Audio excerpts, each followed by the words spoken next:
question time. Yeah, this is the time I've been waiting for. Yeah, I think I have to bring everyone spoke on the that's presented on the speaker on the calls to answer for the question and answer session. Hi, Jason, welcome. Thank you. Thanks for joining us on the question and answer session. I believe that's the period we've been waiting for. Before we do that, we still have one more speaker to go. Yeah, of course, we can't. We love to have women around us, and she will be talking to us soon, immediately after the session. Please, let's watch out for that to everyone on the call. So the second question, and so I think I have a couple of questions here. Okay, let me take the first question. The first question is from Lawan Temitope. I think it goes to the cloud computing session. Yeah. So Slick, over to you, more explanation on cloud and cloud database. Okay. Thank you for that. There was a part of my sections that actually talk about cloud database. I was very, very fast because of time. I had to skip that. So we have different cloud database like the BigQuery database. You have the NoSQL database. You have the Spanner. You have a lot of cloud database, Cloud Spanner, and all that. So basically, they are different, and some of them are in terabytes, some of them are in gigabyte, some of them are different than each other. So you have to know when exactly to use each of them. So cloud database is another explanation. It's another topic on cloud computing on its own, because each database has different purpose. There are some you have to use when you're building a financial app. There's some where you're building apps like binary images, blogs. You can use the big table. There are some where you're trying to build something small like a backup or a small function website. You could do Cloud Spanner. So you could get, there are different databases in cloud computing that have different purpose. So at the same time, you have to have a good cloud engineer or an IT ops that is actually good at DevOps, which we definitely know you, because you might be totally wrong when you use the right functions. Apart from functions, you might be overly charged. So you'll be charged again. So that's actually very important. So I will share resources to you, Lawa, so you could actually learn more around cloud database. Okay, thanks for that. Thanks for that, Sleep.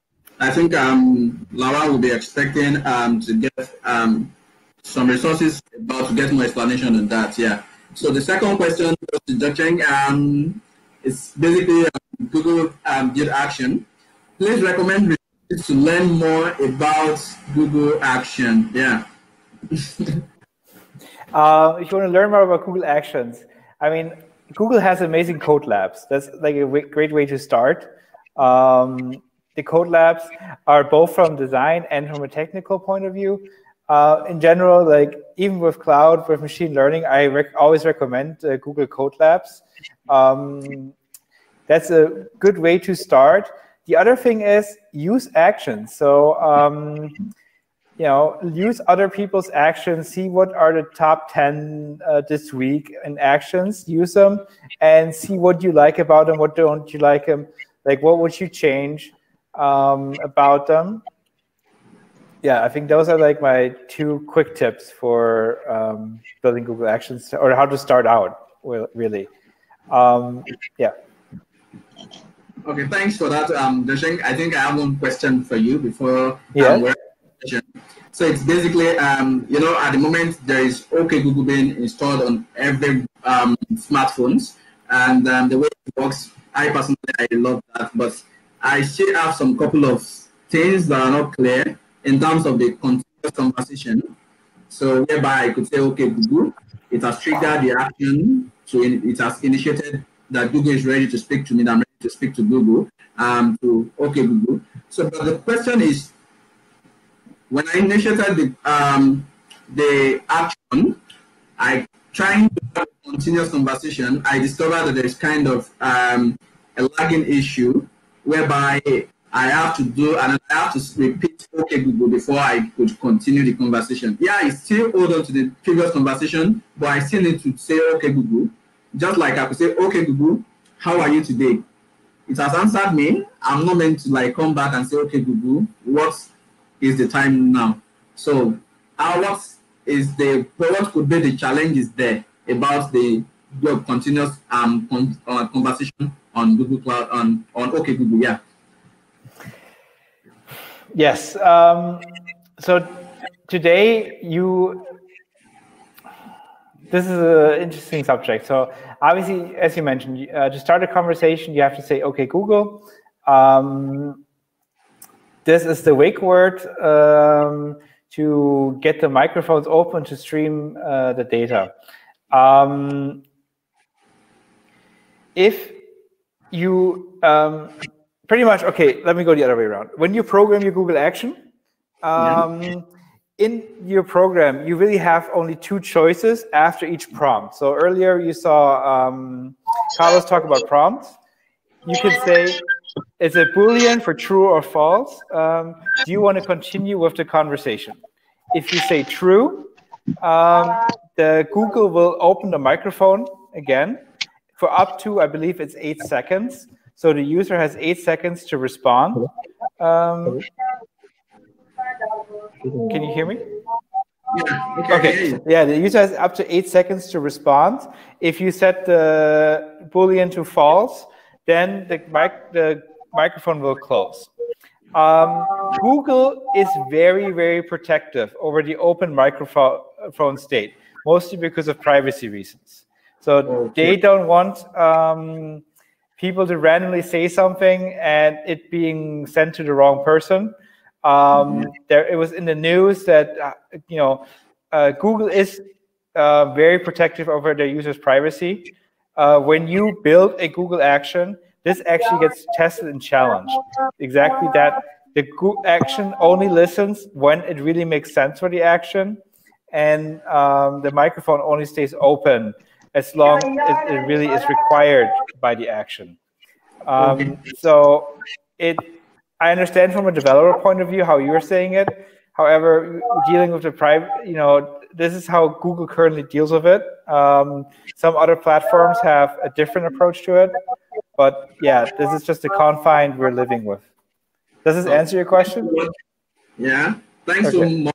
I think I have one or two more questions to go. Okay, the next question is from Olayode Enoch. How can I manage voice interactivity for a chat app into different languages? Yeah.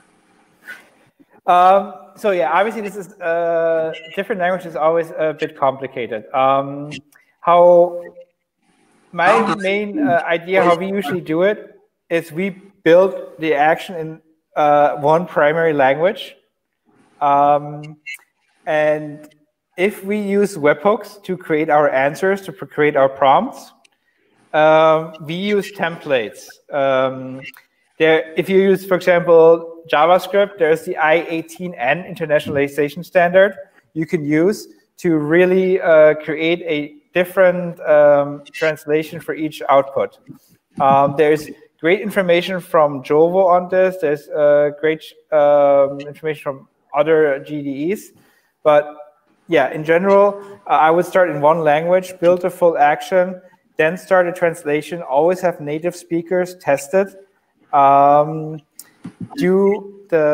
Translate the prompts, translate your sample queries, and then build from there. It is a somewhat tedious project, but it's definitely manageable. We have Google Actions in German, Italian, Spanish, English, Japanese, French. So it is, it is work. But it's also very rewarding work because obviously the more languages you have, the more users you potentially have.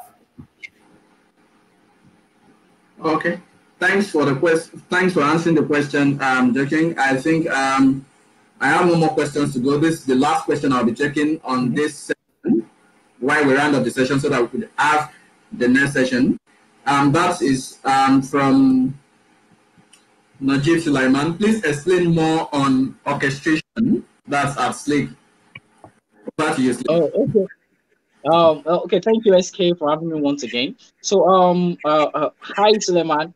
This is actually a nice question. So, but it's actually,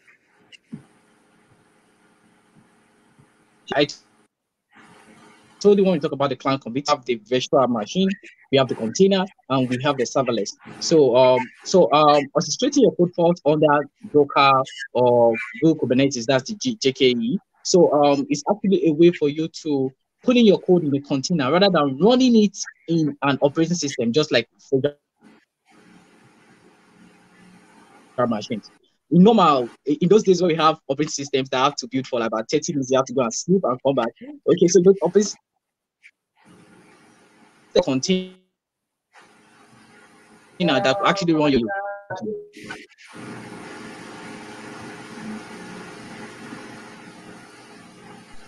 So that's basically what it does for you, Raji. So you run your code in a container rather than expressing your code. Thank you. Oh, thanks for that. Thanks for that, Slick. And thanks to everyone for the session, Joshing and Slick. Thank you so much. We really appreciate for taking your time to answer questions from our attendees, and we are super excited to have you all on this session. So thanks, Joshing. Thank you very much.